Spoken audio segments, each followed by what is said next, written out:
우리 오늘 말씀 제목으로 옆에 있는 분들 서로 축복합시다. 일어나서 자리를 들고 걸어가시기 바랍니다. 한번 해볼까요? 일어나서 자리를 들고 걸어가시기 바랍니다. 어떤 유명한 교수가 행복에 대해서 한참 강의를 하다가 모인 청중들에게 질문했습니다. 행복은 얻는 것이 더 행복합니까? 아니면 주는 것이 더 행복합니까? 그래서 사람들이 서로 얘기하기 시작했습니다. 어떤 사람이 손들고 말하기를 행복을 팔 수 있는 사람이 가장 행복한 사람이라고 생각합니다. 그렇게 말했습니다. 그렇습니다. 행복을 주는 것도 좋고 더 그것이 아주 극대화돼서 팔 수 있는 사람이라고 하면 정말 대단한 사람일 것입니다. 세계적으로 가장 성공한 민족이 있다고 하면 대부분 유대인들을 말할 것입니다. 유대인들은 자기가 좋아하고 행복했던 것을 다른 사람들에게 파는 사람들로 아주 유명합니다. 유대인 던킨은 맛있는 던킨 도넛으로 사람들의 아침을 행복하게 해줬습니다. 옛날에는 아주 던킨 도넛 굉장히 유명했죠. 또 유대인 허쉬는 밀크를 넣은 초콜릿을 개발해서 허쉬 초콜릿을 만들어서 사람들의 혀와 교제하는 시간을 달콤하고 행복하게 만들어줬습니다. 또 유대인 스필버그는 자기가 좋아하는 영화로 사람들을 행복하게 만들어서 영화 산업의 발전을 가져오기도 했습니다.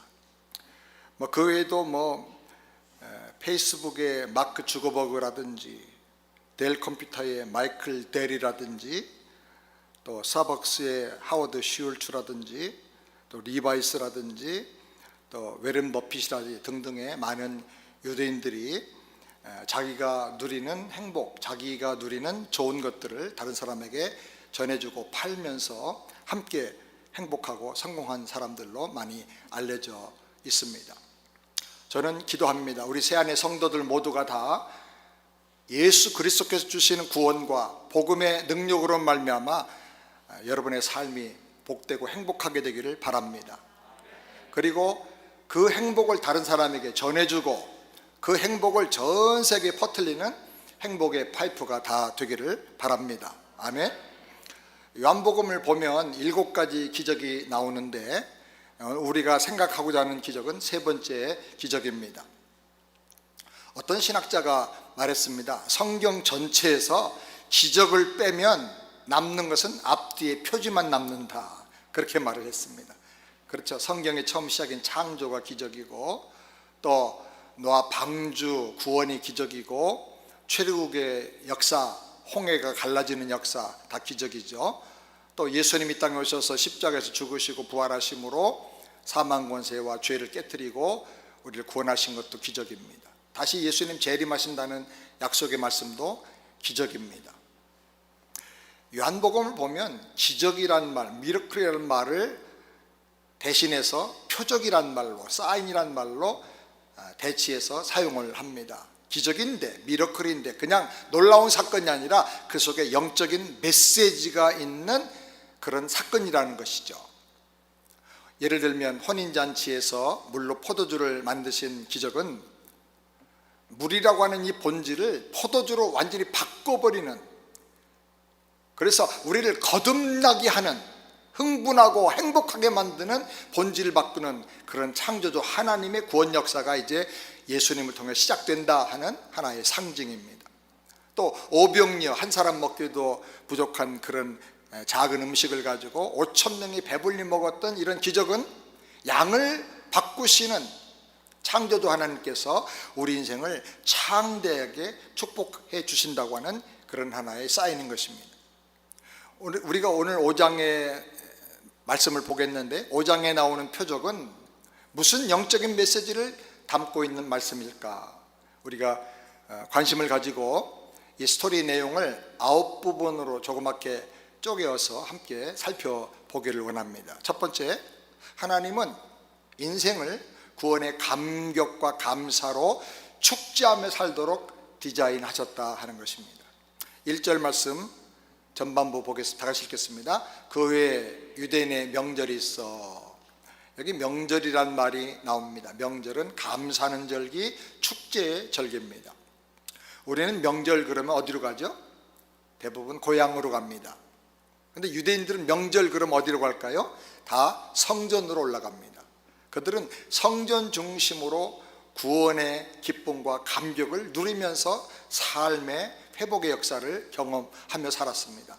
유대인에게는 크게 세 가지 절기가 있는데, 무교절, 유월절이죠, 구원의 절기, 그리고 칠칠절, 오순절, 첫열매절기, 그 다음에 초막절, 장막절이라고 하는데, 이것은 추수감사절, 오늘날로 말하면 그런 큰 3대 절기가 있습니다. 다 감사하는 절기입니다.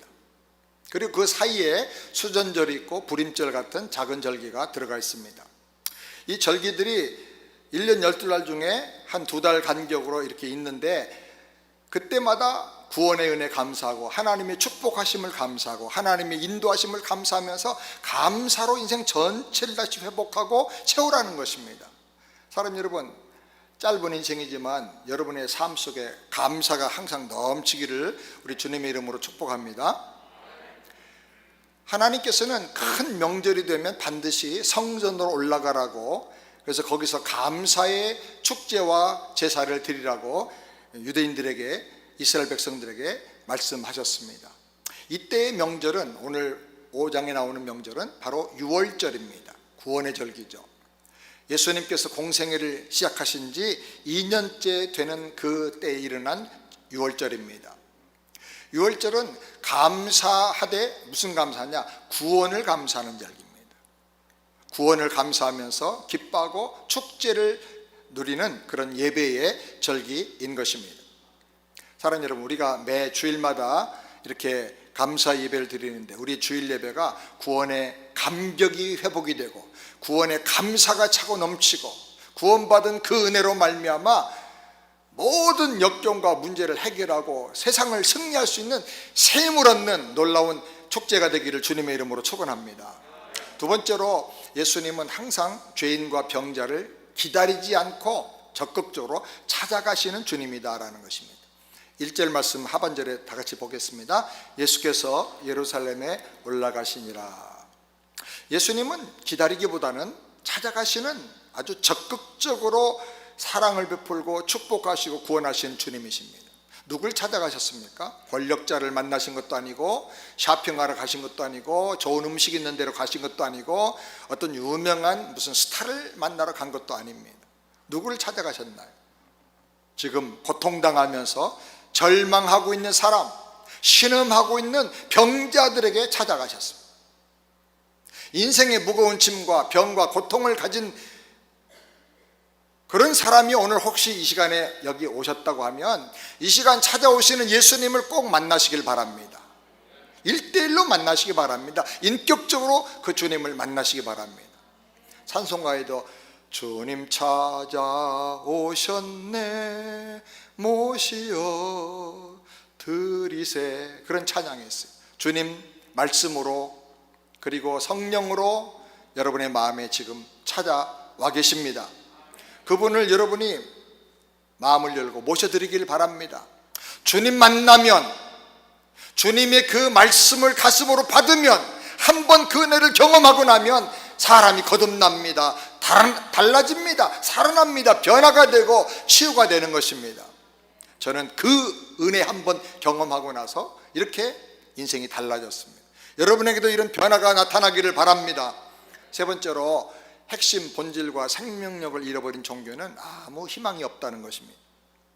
베데스다라는 말, 예수님이 베데스다 연못에 가셨는데 그 뜻은 은혜의 집이라, 그런 뜻입니다. 벳이란 말은 히브리어로 집이란 말이고, 헤세드란 말은 은혜란 말입니다. 이 두 단어가 합쳐가지고 베데스다가 되었습니다. 이 베데스다는 당시 유대교를 상징합니다. 명절도 유대교의 절기고요. 여기 또 양문이 나오는데, 양문은 성전 가장 가까운 곳에 있습니다. 희생제물이 양문을 통해서 들어가서 죄사함을 해서 제물로 드려지는 것이죠. 그래서 구약에 느헤미야는 성전을, 무너진 예루살렘 성벽을 재건축할 때 제일 먼저 양문부터 재건을 했습니다. 양문을 먼저 건축한 다음에 거기 잇대어서 모든 성벽을 건축한 것입니다.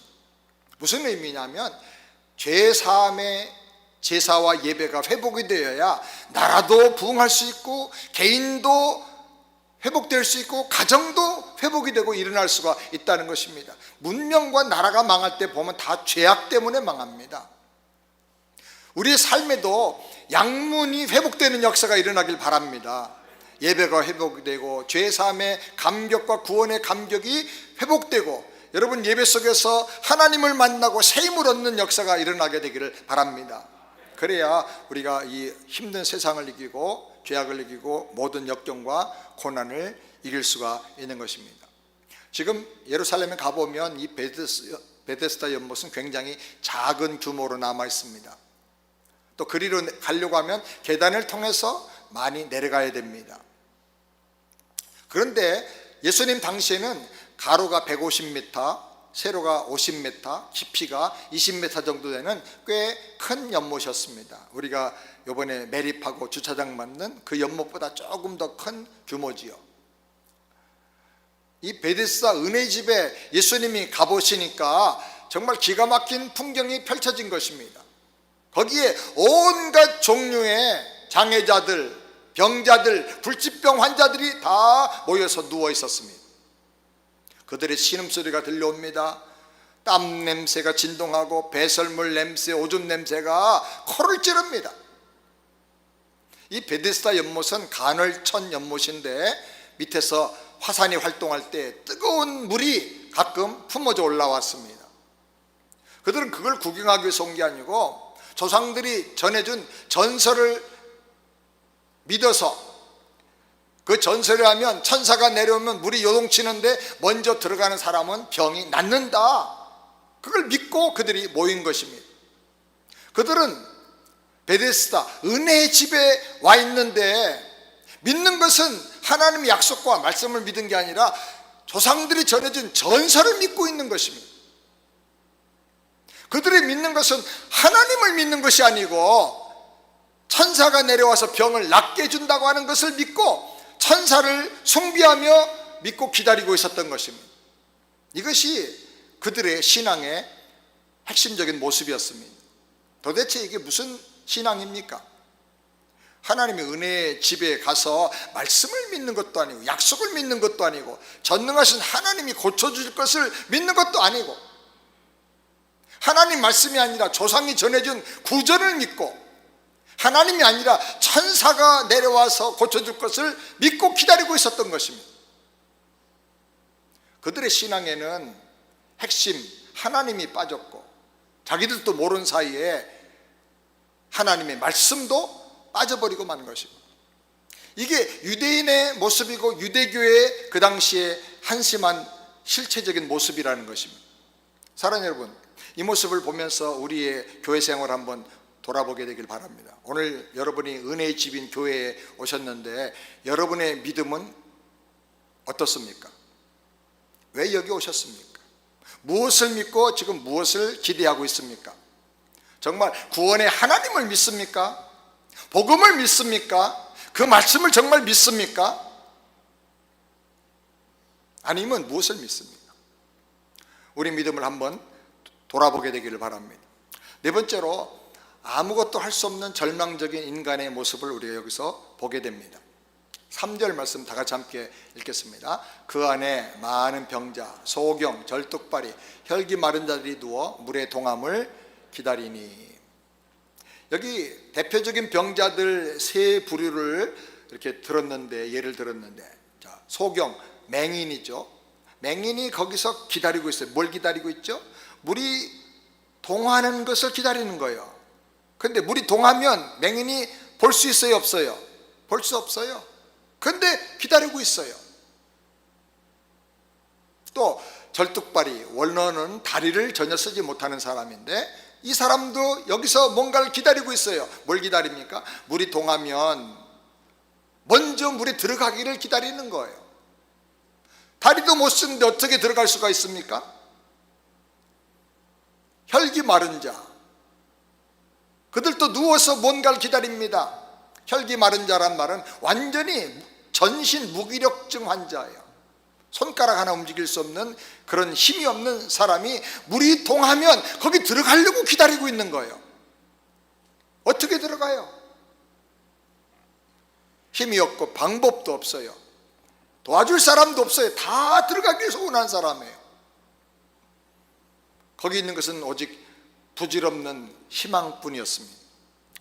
이런 것을 우리가 희망 고문이라고 그러죠. 희망하지만 안 되는 거예요. 그래서 더 절망하는 거예요. 더 속상한 거예요. 더 가슴이 아픈 거예요. 이런 모습이 바로 생명 없는 종교를 믿고 있는 모든 사람들이 가지고 있는 절망적인 현실이라는 것입니다. 진리를 모르고 구원의 길을 모르고 갈 길을 보지 못하고 알아도 할 수 있는 능력이 없다는 거예요. 그런데 포기할 수 없어서, 차마 포기할 수 없어서 계속 소원하면서 나와서 앉아있는 거예요. 이것이 모든 인생이 가지고 있는 비극이고 딜레마예요.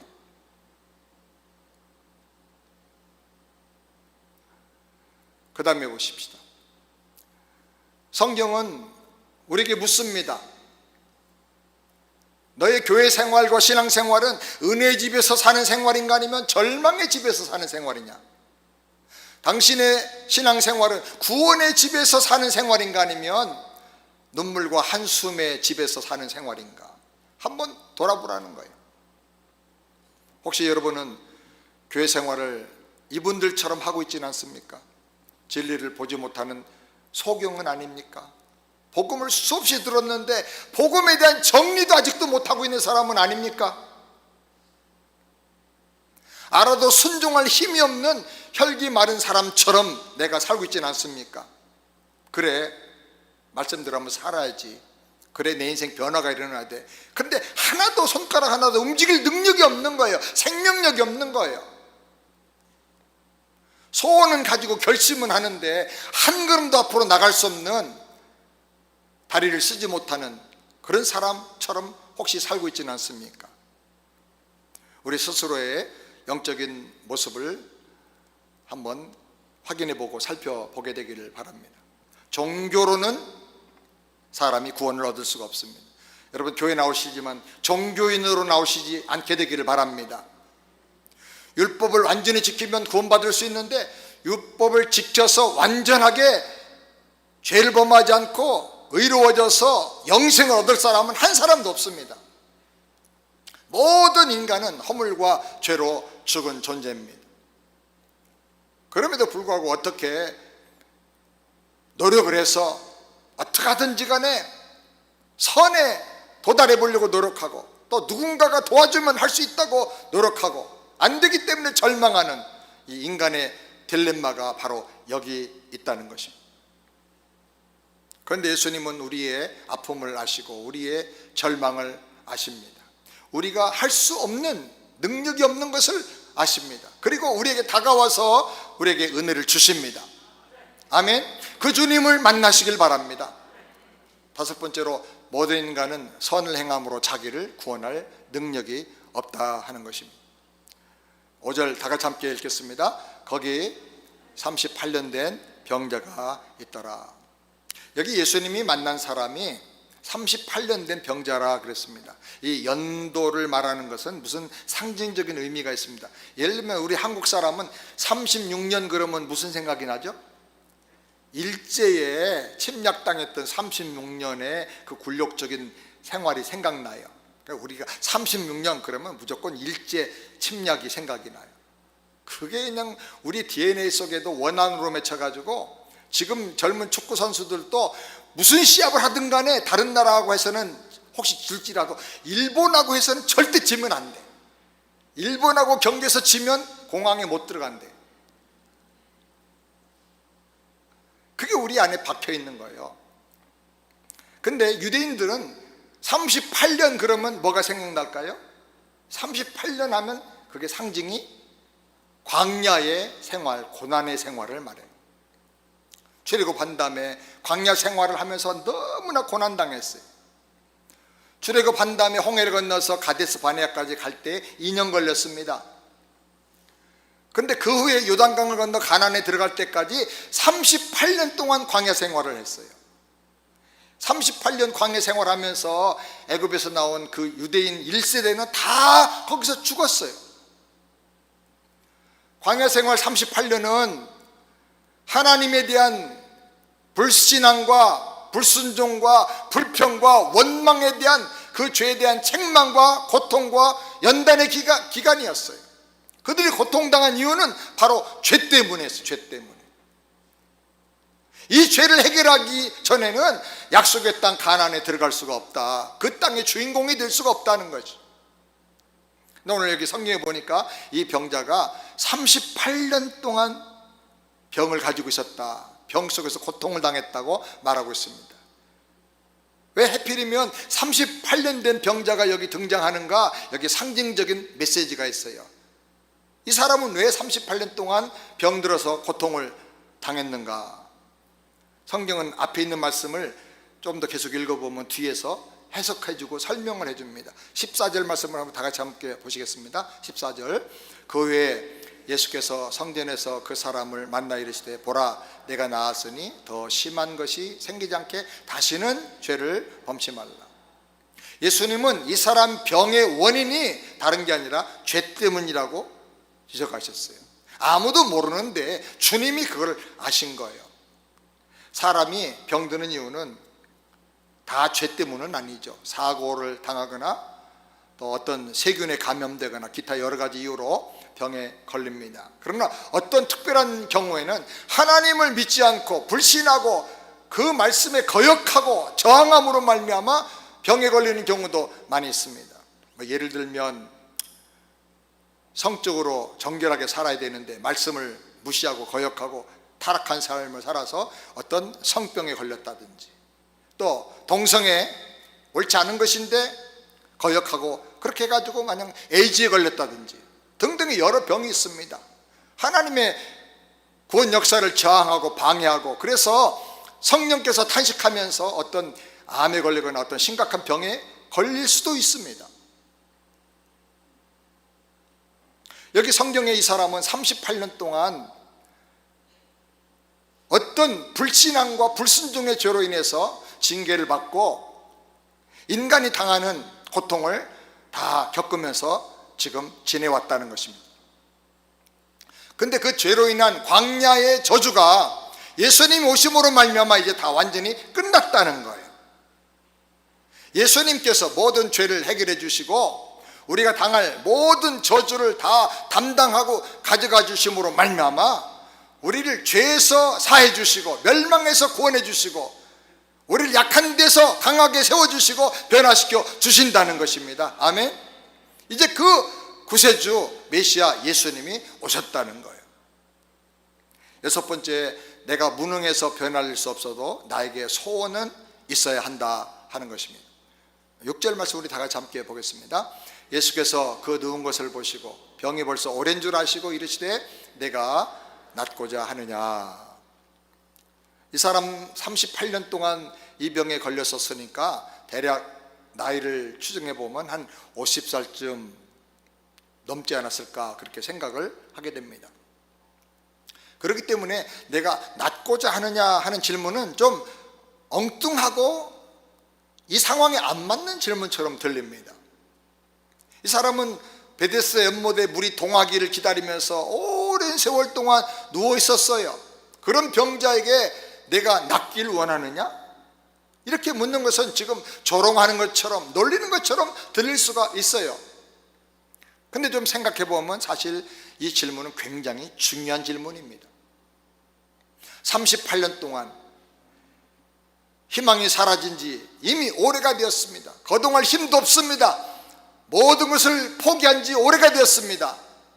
근데 힘이 없고 능력이 없고 자격이 없고 도와줄 사람이 없다 할지라도 가슴속에 소망은 있어야 한다는 거예요. 뭐가 있어야 된다고요? 소망이 있어야 된다는 거예요. 낫고자 하는 소망, 구원받으려고 하는 소망, 변화되기를 원하는 마음이 너 안에 있느냐는 거예요. 연못에 물이 동하는 것을 기다리는 것보다 더 중요한 것은 내 가슴 속에서 소망이 요동치는 것이 더 중요하다는 거예요. 너는 정말로 그 절망의 장소, 죄와 저주의 장소에서 벗어나기를 원하느냐? 하나님의 은혜로 구원받기를 원하느냐는 거예요. 물이 끓어야 쌀이 익어서 먹을 수 있는 것처럼 심령이 끓어야 은혜가 임하고 기도가 뜨겁게 상달되어야 응답이 나타나고, 아멘. 소원이 불타올라야 기적과 축복의 역사가 나타나는 거예요. 그래서 유명한 신학자 찰스 바클리는 이런 말을 했습니다. 절망에 주저앉아 있는 사람일지라도 팔짱 끼고 구경하고 관망하는 사람에게는 하나님의 도우심과 기적이 나타날 수가 없다. 내가 죄인이다, 나는 연약하다 라고 깨닫는 것은 모든 걸 다 포기하라는 게 아니고, 나를 의지하지 말고 눈을 들어 예수님을 바라보고 하나님을 바라보고 의지하라는 거예요. 아멘. 주님, 나의 모든 죄를 용서해 주세요. 저를 구원해 주세요. 내가 결심해도 이게 해결이 안 됩니다. 나를 고쳐주시고 변화시켜 주세요. 낫기를 원합니다. 이 소원이 있어야 된다는 거예요. 나에 대해서 절망하고 다른 사람에 대해서 절망하고, 그렇다면 이제 눈을 들어 부르짖기를 바랍니다. 주여, 낫기를 원합니다. 주여, 변화되기를 원합니다. 한번 해볼까요? 주여, 변화되기를 원합니다. 아멘. 7번째로, 나를 도와줄 자가 아무도 없을 때 오직 그 한 분을, 예수님을 만나야 한다는 것입니다. 7절 다 같이 함께 읽겠습니다. 병자가 대답하되 주여, 물이 동할 때에 나를 못에 넣어줄 사람이 없어 내가 가는 동안에 다른 사람이 먼저 내려가나이다. 나를 넣어줄 사람이 없다고 말했어요. 근데 원문대로 보면 나를 넣어줄 사람이 단 한 사람도 없다, 그런 뜻이에요. 이렇게 절망적이라는 거예요. 그런데 여러분, 참 믿음과 진정한 은혜 속에 들어가려고 하면 이런 깨달음이 있어야 돼요. 종교에는 아무런 생명의 길이 없다. 나에게도 스스로 나를 구원하고 내 구원을 완성할 만한 거룩함이나 의와 능력이 없다. 그리고 세상에는 내가 영생을 얻도록 나를 구원하고 도와줄 자가 아무도 없다. 이걸 깨달아야 돼.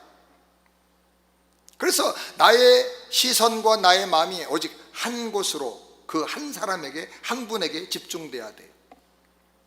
여러분, 찬양 중에 이런 찬양 있죠. 세상을 보고 사람을 볼 때 만족함이 없었네. 나의 하나님 예수를 볼 때 나는 구원 받았네. 아멘. 그러면 동남풍이 불고 서부풍이 불고 고난과 시련의 바람이 불어도 가시밭에 백합화 예수 향기 날리면서 사는 것처럼 모든 환경 속에서 예수님을 드러내고 기뻐하며 향기를 날리는 삶을 살 수가 있는 것입니다. 세상에 정말 나를 도와주고 구원에 이르도록 도와주고 인생의 문제를 해결해 줄 수 있는 사람은 하나도 없다는 거예요. 그런데 그때 오직 한 분, 바로 그 한 분 예수님을 우리가 보게 되고 만나게 되는 것입니다. 그분은 나를 연못에 넣어서 도와주는 분이 아니라 말씀으로 능력으로 살려주고 일으켜주시는 분의 유일한 구원자, 전능하신 하나님이신 것입니다. 아멘. 주님께서 이 시간에 38년 된 병자를 찾아가서 만나주신 것처럼 저와 여러분도 찾아오셔서 만나주시길 바랍니다. 그리고 말씀하십니다. 내 자리를 들고 걸어가라. 예수님 은혜로 변화되고 구원받고 승리하는 삶을 살게 되기를 바랍니다. 8번째로, 예수님은 일어나 내 자리를 들고 걸어가라 하고 말씀하십니다. 8절 말씀 다 같이 함께 읽겠습니다. 예수께서 가라사대 일어나 내 자리를 들고 걸어가라. 한마디로 되어 있지만 3가지 명령이 거기에 연결되어 있습니다. 첫 번째, 일어나라. 살아나라는 거예요. 구원받으라는 거예요. 내 자리를 들어라. 너의 모든 절망적인 환경을 들고 가는 사람 되라는 거예요. 운명의 노예가 되지 말고 환경에 지배당하지 말고 환경을 들고 가는 사람 되라는 거예요. 걸어가라. 앞으로 나가라. 성장하고 계속해서 발전해 나가라는 거예요. 자리는 이 사람의 운명이고 유일한 친구예요. 너를 눕게 만든 그 환경, 너를 절망하게 한 그 자리를 들고 가라는 거예요. 내가 쓰러져서 울고 절망하던 그 환경과 운명을 들고 다스리고 변화시키는 사람이 되라는 거예요. 아멘. 끌려다니지 말고 이제 들고 가는 사람 되라. 9절 말씀 다 같이 함께 읽겠습니다. 그 사람이 곧 나아서 자리를 들고 걸어가니라. 구원과 변화를 받으라고 주님이 말씀하시자 즉시 그대로 놀라운 능력이 나타났습니다. 구원의 말씀, 복음의 말씀은 능력입니다. 말씀은 이론이 아니고 능력이에요. 정말 여러분이 그걸 경험하시게 되길 바라요. 말씀 믿고 붙잡고 나가면요 정말 이루어져요. 그런데 주님께서는 병이 낫고 회복되는 것만 말씀하지 않았어요. 내 자리를 들고 가라고 하셨어요. 절망의 자리, 눈물과 포기의 자리를 들고 가라는 거예요. 이제 구원받는 것만이 아니라 내가 불가능하다고 포기했던 것, 절망했던 것, 그 고통의 환경을 다스리고 지배하고 이끌고 풍성한 삶으로 나가라는 거예요. 사랑하는 여러분, 자리를 들고 가기를 주님의 이름으로 축원합니다. 오늘 이 사건은 왜 사람이 거듭나야 하는가 그 이유를 가르쳐주는 아주 중요한 사건입니다. 종교로는 구원받을 수 없다. 그렇게 뛰어난 유대교를 가지고도 인간의 문제는 해결이 안 된다. 오직 구세주 되시는 예수님의 은혜와 복음의 말씀으로 거듭나고 구원받고 변화되는 것만이 유일한 희망이다라는 거예요. 아멘. 이 사람은 유대교의 교훈대로 안식일에 아무것도 노동하지 말라 하는 그 말씀대로 지켜서 지금 누워 있었어요. 근데 그것은 안식이 아니에요. 외형적으로는 안식하는 것 같았지만은 고통이요 신음이고 절망이었어요. 기독교 복음은 율법을 지킬 수 없는데도 불구하고 지켜서 구원받아 보려고 몸부림치는 것이 아닙니다. 기독교는 안식이라고 누워있는 종교가 아니에요. 예수님의 생명을 가지고 그 말씀을 가지고 마귀를 물리치고 질병과 싸워 이기고 누워있던 절망과 좌절의 자리, 포기했던 그 자리를 들고 가서 변화시키는 거예요. 아멘. 사랑하는 여러분, 예수 믿고 거듭나시고 일어나서 자리를 들고 환경을 변화시키고 앞으로 성장해 나가게 되기를 주님의 이름으로 축원합니다. 첫 번째로 은혜 받고 구원받은 사람은 예수를 말하지 않을 수가 없다는 거예요. 15절 말씀을 함께 읽겠습니다. 그 사람이 유대인들에게 가서 자기를 고친 이는 예수라 하니라.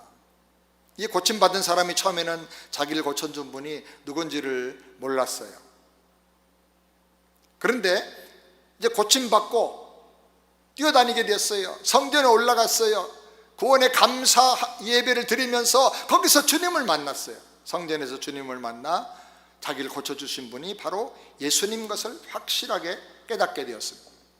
주님을 알고 난 다음에 이 사람은 가만히 있을 수가 없었습니다. 유대인들에게 가서 나를 고쳐준 분은 예수님이라고 담대하게 확실하게 말한 것입니다. 은혜 받은 사람은 너무 좋아서 말하지 않을 수가 없는 것이죠. 지난주 크리스천 타임스 신문을 보니까 이런 기사가 있습니다. 미국 기독교인의 3분의 2가 전도 방법을 전혀 모른다. 큰 타이틀로 그렇게 기사가 났습니다. 제가 이 내용을 보면서 좀 생각을 했습니다. 심각하다. 그리고 이런 생각을 해봤습니다. 정말일까? 3분의 2가 다 구원받았는데, 복음을 자기는 알고 구원받았는데 전도 방법을 단지 모른다는 것일까? 그렇다면 그건 다행이다. 구원받았으니까. 구원받은 믿음으로 사니까. 혹시 3분의 2 이상이 복음을 몰라서 구원도 못 받고 구원의 확신도 없는 사람들이 아닐까? 그냥 종교인은 아닐까? 교회만 왔다 갔다 하는 사람은 아닐까? 그런 생각을 해보니까 굉장히 마음이 심각해지더라고요.